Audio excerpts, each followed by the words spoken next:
नमस्कार, 8 बजे की बड़ी खबरों में आप सभी का स्वागत है। मैं हूं नीलू और सबसे पहले कानपुर से ही खबर लेते हैं। कानपुर देहात में फैक्ट्री में आग लगी है। जीपीएल पोली नाम से ये फैक्ट्री है। मौके पर फायर ब्रिगेड की 8 गाड़ियां मौजूद है। आग से आसपास की फैक्ट्री को भी खतरा है। आग के वक्त मौजूद थे करीब 60 से ज्यादा मजदूर इस फैक्ट्री के अंदर। दीवारों से कूदकर किसी तरह से मजदूरों ने अपनी जान बचाई है।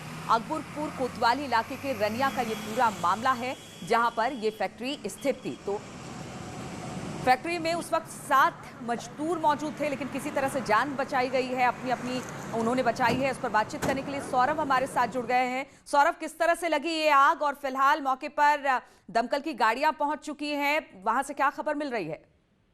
देखिए नीलू, ये जीपीएल पॉली नाम से एक फैक्ट्री है जिसमें वेस्टेज से प्लास्टिक के धागे बनाए जाते हैं और यहाँ पर मजदूरों को काम कराने के साथ साथ रेजिडेंस जो आवास है उनके अंदर ही बने हुए हैं। तो करीब 100 के करीब अंदर जो मजदूर थे वो अंदर, कुछ लोग अंदर सो रहे थे जो शिफ्ट में काम कर रहे थे, और जो नहीं काम कर रहे थे वो अपने कमरों में थे, और कुछ काम करने वाले कर्मचारी बराबर वहां पर काम कर रहे थे। और अचानक से ये आग लगी है। आग लगने के कारण फिलहाल जो है दमकल विभाग के अधिकारी बता नहीं पा रहे हैं। उनका कहना है कि आग बुझने के बाद ही कारण स्पष्ट हो पाएंगे। लेकिन एक बात तो सौरभ, सभी मजदूर बाहर निकल गए हैं सकुशल? जी, देखिए अभी तक जो मजदूरों की गिनती है उस पर कोई भी, चूंकि अफरा तफरी का माहौल है यहाँ एक तरीके से, जिस तरीके से आग लगी हुई है पहले आग को बुझाया जाएगा, उसके बाद ही, चूंकि फैक्ट्री से अब तक कोई भी तरह फैक्ट्री कर्मी या फैक्ट्री का कोई भी अधिकारी सामने आकर कुछ बोलने के लिए तैयार नहीं है। वहीं दमकल की टीम का कहना है कि इस आंकड़े को लिया जाएगा, चूंकि लेबर इंस्पेक्टर को बुलाया जाएगा जो लेबरों की गिनती करेगा, जिसके पास वो आंकड़ा होगा कि आखिर कितने रजिस्टर्ड लेबर यहाँ पर थे। उसके बाद ही कुछ तस्वीर साफ हो पाएगी और आग बुझने का फिलहाल इंतजार किया जा रहा है। अभी तक आग पर पूरी तरह काबू नहीं पाया गया। नीलू, ठीक है, चलिए आगे इस पर आपसे अपडेट लेते रहेंगे। फिलहाल बहुत बहुत शुक्रिया। तो कानपुर देहात में ये फैक्ट्री थी जिसमें बताया जा रहा है कि अभी शुरुआती जानकारी ये मिल रही है कि 60 मजदूर थे, किसी तरह से कूदकर उन्होंने अपनी जान बचाई है, लेकिन फायर ब्रिगेड की गाड़ियां अभी भी मौके पर मौजूद हैं और आग पर काबू पाने की लगातार कोशिश की जा रही है। और शाहजहांपुर से बड़ी खबर मिल रही है। यहां पर 50 लाख की अफीम के 7 तस्कर गिरफ्तार किया गया। तस्कर अजीम आसपास के जिलों में सप्लाई किया करता था। शाहजहांपुर के तिलहर का रहने वाला ये अजीम बताया जा रहा है। थाना कटरा के रेल फाटक से इसकी गिरफ्तारी हुई है। तो लगातार इस तरह की गिरफ्तारियां हो रही है। तो शाहजहांपुर में 50 लाख की अफीम के 7 तस्कर गिरफ्तार किया गया। तस्कर का नाम अजीम बताया जा रहा है और आसपास के इलाकों में ये अफीम की सप्लाई किया करता था, लेकिन अब ये पुलिस के हत्थे चढ़ गया है। 50 लाख की अफीम इसके पास से बरामद की गई है। कहा जा रहा है शाहजहांपुर उसके आसपास के इलाकों में अफीम की सप्लाई किया करता था अजीम, और अब ये पुलिस की गिरफ्त में है। थाना कटरा के रेल फाटक से इसकी गिरफ्तारी हुई है।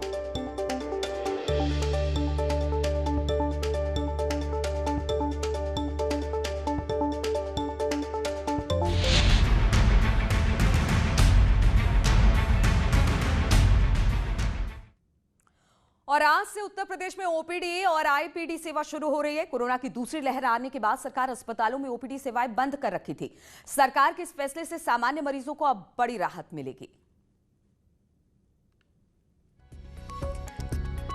तो अब ओपीडी सेवाएं एक बार फिर से शुरू होंगी। कोविड को लेकर सिर्फ कोविड के पेशेंट को ही अटेंड किया जा रहा था। ऐसे में जो आम जो पेशेंट थे उनको अटेंड नहीं किया जा रहा था। ओपीडी सेवाएं बंद कर दी गई थी, लेकिन आज से अब ओपीडी सेवाएं अस्पताल में खुलेंगी, वो भी कुछ नियम के साथ। उसमें बहुत सारे ऐसे नियम हैं जिसको बताया गया कि इसका पालन करते हुए ही ओपीडी को चलाया जाएगा।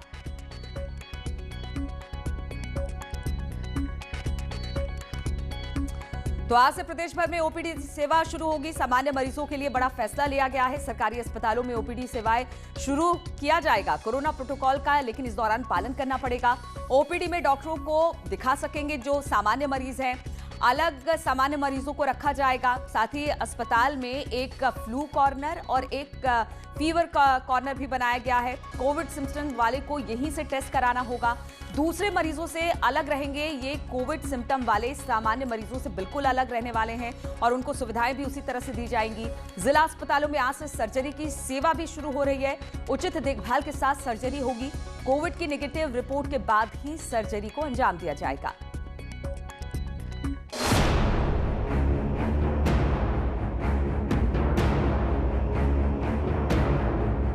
प्रदेश के स्वास्थ्य महानिदेशक डॉक्टर देवेंद्र सिंह नेगी ने कहा है कि सभी जिलों में ओपीडी के साथ साथ सर्जरी के काम शुरू होंगे। जिस अस्पताल में कोरोना के मरीज होंगे तो उन्हें जिले के नोडल अस्पताल में शिफ्ट कर दिया जाएगा। ओपीडी सेवा शुरू करने से पहले पूरे अस्पताल को सैनिटाइज कराया जाएगा। साथ ही सभी अस्पतालों में फीवर क्लिनिक बनाया जाएगा, जिससे कोविड के लक्षण वाले मरीजों की अलग पहचान हो सके। डॉक्टर नेगी ने बताया कि ओपीडी और आईपीडी सेवा के साथ अस्पतालों में उचित देखरेख में सर्जरी का काम भी शुरू होगा। गर्भवती महिलाओं की प्रेगनेंसी, आंखों से जुड़ी सर्जरी का प्राथमिकता के साथ चयन किया जाए। दूसरी लहर आने के बाद कोरोना मरीजों की संख्या 2 लाख को पार कर गई थी। अब प्रदेश में हर दिन पॉजिटिव मरीजों की संख्या घटकर 3000 से गिरने और पॉजिटिविटी रेट 1% से नीचे पहुंचने के बाद सरकार ने ओपीडी सेवा शुरू करने का फैसला किया है। सभी जिलों के सीएमओ को सख्त निर्देश दिए गए हैं कि ओपीडी में कोविड प्रोटोकॉल का सख्ती से पालन करवाया जाए। सुविधाएं तो सारी पहले जैसी रहेंगी, बस लेकिन कोविड प्रोटोकॉल के तहत चलाई जाएंगी ओपीडी और आईपीडी दोनों। कोविड प्रोटोकॉल में यह है कि उनकी जांच भी करवाएंगे। जैसे माना कोई ऑपरेशन करना है तो उससे पहले उनकी जांच करवाई जाएगी और वो जांच ट्रूनट और आरटीपीसीआर की जांच करवाएंगे। दूसरी लहर आने के बाद जब कोरोना के केस तेजी से आने शुरू हुए तो प्राइवेट अस्पतालों में भी ओपीडी सेवा बंद कर दी गई थी। सभी सरकारी अस्पतालों में ओपीडी खुलने से सबसे बड़ा फायदा उन पोस्ट कोविड मरीजों को मिलेगा जो कोविड से ठीक होने के बाद होने वाली परेशानियों का कहीं इलाज नहीं करवा पा रहे थे। जिला अस्पताल में भी मरीज देखे जाएंगे, लेकिन वो यहाँ पे भी सोशल डिस्टेंसिंग और मास्क का पालन कड़ाई से कराया जाएगा। इस ओपीडी का सबसे अधिक फ़ायदा उन मरीजों को मिलेगा जो नॉन कोविड हैं और जो अपनी छोटी मोटी बीमारियों के लिए अभी दर डॉक्टरों के पास भटक रहे हैं। साथ ही उन मरीजों के लिए भी लाभदायक होगा जो आफ्टर कोविड पेशेंट हैं। बहुत से ऐसे मरीज हैं जो 1 महीना 2 महीना पहले इनको कोविड हुआ है और बाद में परेशानियां उनको आती हैं। अब उनके पास ये रास्ता नहीं रहता है कि उस किसे दिखाएं। मौजूदा समय में ओपीडी बंद थी, इस कारण वो परेशान होते थे। अब जब ओपीडी चालू हो जाएगी तो उनके लिए भी ये राहत की खबर है। रामगोपाल द्विवेदी, न्यूज़ 18, गोरखपुर।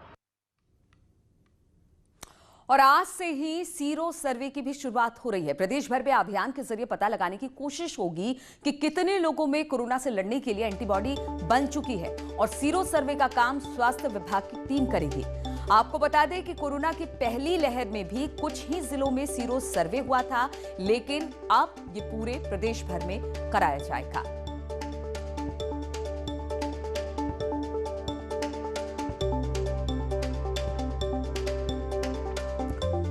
तो हम आपको बता दें कि सीरो सर्वे कराने से होगा क्या। तो आज से सीरो सर्वे जो है वो शुरू किया जाएगा। जिले में शुरू सीरो सर्वे से मिलेगी संक्रमण की जानकारी। किस इलाके में कितना संक्रमण फैला, आबादी का कितना हिस्सा संक्रमित हुआ, कोरोना से लड़ने के लिए कितनी एंटीबॉडीज बन चुकी हैं। सितंबर 2020 में 11 जिलों में सीरो सर्वे हुआ था। 22.1% लोगों में ये एंटीबॉडी पाई गई थी और अब इसी को आगे बढ़ाते हुए पूरे प्रदेश भर से में आज से सीरो सर्वे की शुरुआत हो जाएगी।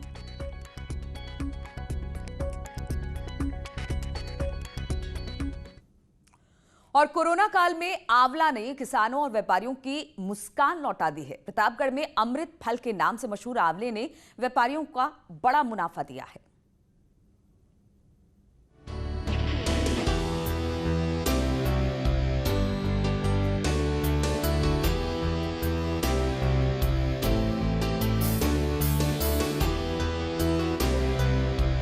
कोरोना काल में देश से लेकर विदेशों तक प्रतापगढ़ के आंवले की डिमांड बढ़ गई है, जिसके चलते प्रतापगढ़ के आंवला व्यवसायियों को इस महामारी के संकट में भी काफी मुनाफा हुआ है और यही कारण है कि आंवला व्यापारी और किसानों के चेहरों पर मुस्कान लौट आई है। इस वर्ष हम लोगों के यहाँ आंवले की खपत काफ़ी ज़्यादा बढ़ गई। यहाँ तक कि आप समझिए कि आंवले का जितने भी कारोबार करने वाले थे सबने इसका अच्छा प्रॉफिट लिया है और सभी ने अच्छी सेल की। पूरे कोरोना कर्फ्यू के दौरान आंवला का जमकर व्यवसाय हुआ है। दरअसल यूपी सरकार ने ओडीओपी योजना के तहत प्रतापगढ़ के आंवला को शामिल किया है, जिसके कारण आंवला उद्योग को जमकर बढ़ावा मिला है। जहां आंवला के छोटे कारोबारियों को पिछले साल लागत तक निकालना मुश्किल हो जाता था, लेकिन आज आंवले की मांग इतनी बढ़ गई है कि डिमांड पूरी नहीं हो पा रही है। आज से नहीं, पहले से भी इस्तेमाल हो रहा है और कोरोना काल में इसकी डिमांड ज़्यादा हो गई। डॉक्टर भी मानते हैं कि आंवला शरीर की प्रतिरोधक क्षमता को बढ़ाता है, इसलिए कोरोना काल में आंवले का सेवन फायदेमंद रहता है। तो हमारा ये कहना है कि आंवले का प्रयोग इम्यूनिटी बढ़ाती है। नियमित रूप से आंवला लेना चाहिए, विटामिन सी लेना चाहिए, जिससे आप सारे तरह के बीमारियों से लड़ने की प्रतिरोधक क्षमता शरीर में होती है। कोरोना ही क्या, हर तरह के जुकाम, सर्दी, खांसी और जितने भी इम्यून रिलेटेड डिसीजन हैं, सबसे बचाव होगा। प्रतापगढ़ में आंवले की खेती सबसे ज्यादा होती है। जाहिर है कोरोना काल में इस जिले को व्यवसाय के लिए आपदा में अवसर मिला है। जो अमृत फल का महत्व नहीं समझते थे, लेकिन कोरोना काल ने उनको महत्व भी समझाया है और उसका इफेक्ट ये हुआ है कि अब लोग मिठाई छोड़ के आंवले के तमाम सारे प्रोडक्ट घरों में इस्तेमाल करते हैं, जिसके कारण आंवले की डिमांड जो है वो ज़बरदस्त बढ़ गई है। रोहित सिंह, न्यूज़ 18, प्रतापगढ़। और कोरोना काल में मेरठ की बिटिया ने मिसाल पेश की है। जहां लोग बेरोजगारी की मार से परेशान, वहीं इस बिटिया ने अपनी कमाई के साथ 4 से 6 लोगों को रोजगार भी दिया। आपदा में अवसर तलाशने वाली इस बिटिया की प्रेरित करने वाली कहानी आप भी देखिए।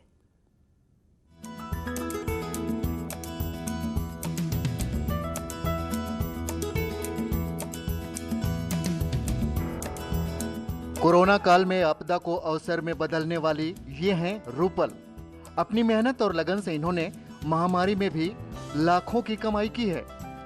मेरठ से ITI पास इस बिटिया ने बेरोजगारी को अपने ऊपर हावी नहीं होने दिया। इस फैशन डिजाइनर बिटिया ने PM मोदी को आदर्श मानते हुए कोरोना के संकट काल में घर से ही बुटीक का ऑनलाइन कारोबार शुरू किया और देखते ही देखते हजारों ग्राहकों की पहली पसंद बन गई।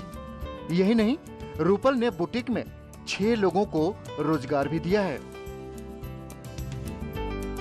अभी जो मेरे साथ 4 लड़कियां काम करती हैं मेरे बुटीक पे, उन्हें मैंने घर के लिए काम दिया हुआ है कि वो घर से बना के मेरे को भेज देती हैं और मैं उनसे ले लेती हूँ। मैं उनको साइज़, मेजरमेंट वगैरह सब दे दूँगी डिज़ाइन करके, वो मास्टर उनको काट के देगा, वो बना के मुझे दे जाएंगे। मेरठ की बेटी को उनकी कामयाबी के लिए केंद्रीय कौशल विकास मंत्रालय ने सम्मानित भी किया है।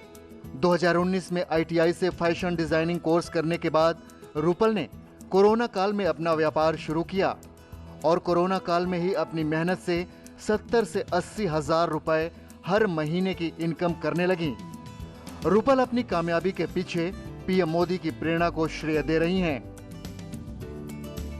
सर, मैं मोदी जी की शुक्रगुजार हूँ कि उन्हीं की वजह से ये सारी योजनाएं चल रही हैं। ITI, PMKVY, NSDI, ये काफ़ी सारी कोर्सेज हैं जो प्रधानमंत्री नरेंद्र मोदी जी द्वारा चलाए हुए हैं और इनके द्वारा ही हम जैसे बच्चे जो प्राइवेट कॉलेजेस में पढ़ाई अफोर्ड नहीं कर सकते, हम लोगों को वो कोर्सेज सीखने के लिए मिलती हैं और मैं बहुत ज़्यादा शुक्रगुजार हूँ। रूपल के माता पिता भी मानते हैं कि रूपल ने अपनी मेहनत और सूझबूझ से कारोबार को बढ़ाया है। 20 साल चलाया, फिर उसके ये मतलब 7th क्लास में थी तभी से सीखना शुरू कर दिया था इसने घर पे। जब मैं सिलाई सिखाती थी बच्चों को, तो जो वो बच्चे आते थे, वो बच्चे कहते मेरे से आंटी आप हट जाओ, हम तो रूपल से सीखेंगे, तो ये उनको सिखा देती थी तब भी, और बस तभी से इसी काम में आ गई है। इसकी खुद की मेहनत है और भगवान का आशीर्वाद है इस पर। बाकी तो मेहनत तो सभी लोग करते हैं, लेकिन इसने सही डायरेक्शन में मेहनत करी और इसे ऊपर वाले का आशीर्वाद मिला रहा, इसके बड़ों का आशीर्वाद इस पर रहा। कोरोना काल में जहां लोग बेरोजगारी का दंश झेल रहे हैं, वहीं रूपल ने अपनी सूझबूझ और मेहनत से कामयाबी की मिसाल पेश की है। रूपल ऐसे लोगों के लिए प्रेरणा है जो संकट के समय में रोजगार की तलाश में जुटे हैं। रूपल अपने परिवार की भी मदद कर रही हैं, लोगों को एम्प्लॉयमेंट भी दे रही हैं और लगातार कामयाबी की सीढ़ियां चढ़ती जा रही हैं। निश्चित तौर पर रूपल जैसे युवा उदाहरण हैं जो लोग बेरोजगारी का रोना रोते रहते हैं। इसीलिए कहा जाता है, कर बहिया बल आपनो, छोड़ पराई आस।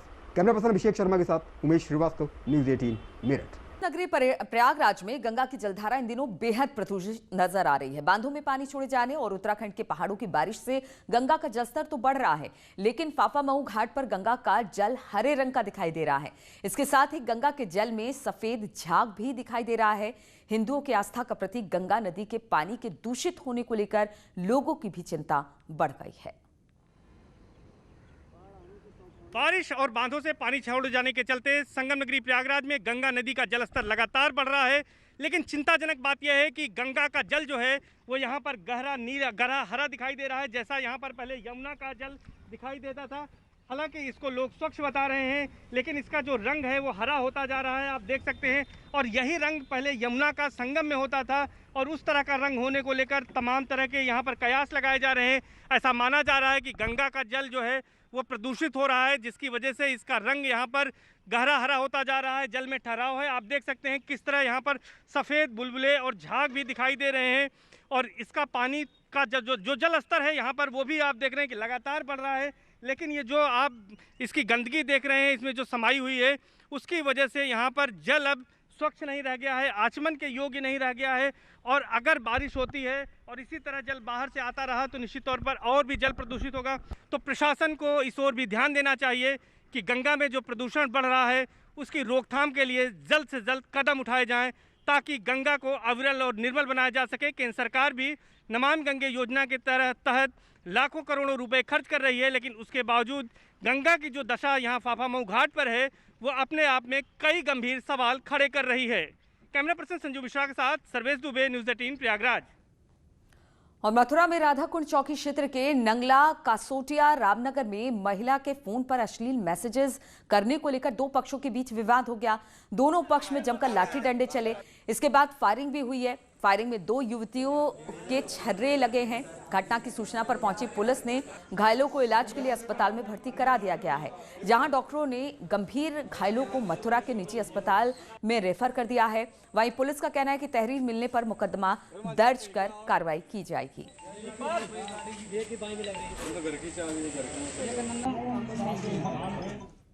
एक मैसेज करे लड़की पे, अच्छा तो कासू नहीं करिए सवेरे, बाकी बाद में शाम को 4 आदमी जुड़ के गुट्टे के समाधान कर रहे, छोरा बुला लिया, धोखे थे, आगे वो गोली मार दी। चांद में फरसा किसने मारा है? ये मारे हो सुरेंद्र यतेंद्र। झगड़ा हो गया था किस बात को लेकर के? ये पीछे थे, मैं तो ड्यूटी गया था, पीछे से आकर के घर में लेडीजों में डंडे मार कर गए थे। कौन लोग थे? यतेंद्र था, सुरेंद्र था। किस बात को लेकर झगड़ा हुआ है? झगड़ा किस बात को लेकर हुआ है? झगड़ा हमारा नहीं था, ये झगड़ा लेकिन हमारे घर में आके हमारे। आप कौन से गांव के रहने वाले हो?